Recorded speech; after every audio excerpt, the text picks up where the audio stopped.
Mestna občina Krško tudi v letošnjem letu nadaljuje s tako imenovanim projektom Moj projekt, ki je namenjen vključevanju vseh občank in občanov v soodločanje za pridobitev določenih sredstev oziroma projektov na njihovih območjih.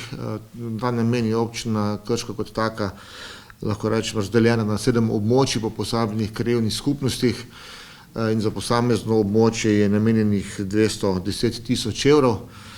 Med 18. marcem in pa 18. aprilom lahko občanke, občani podajo svoje predloge za te projekte, katere bo potem posebna komisija ocenjevala, in tisti, ki se bodo uvrstili, bom rekel tako, v finale, lahko rečem, da bodo dani na glasovanje med 7. in pa 14. junijem letošnjega leta, in potem tisti najboljši bodo pač izbrani in bodo pač tudi realizirani.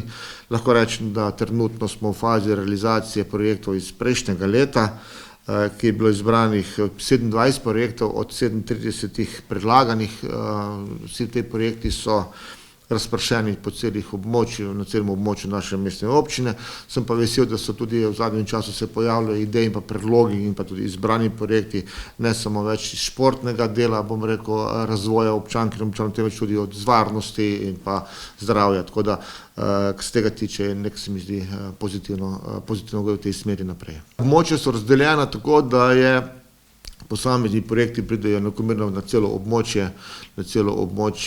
mestne občine Krško, se pravi po posameznih krajevnih skupnostih, kot sem rekel, 7 območij, in v tem kontekstu potem tudi so vsi enakopravno in enakomerno razdeljeni, nikoli pa ni tako idealno, da ne bi bilo lahko še boljše.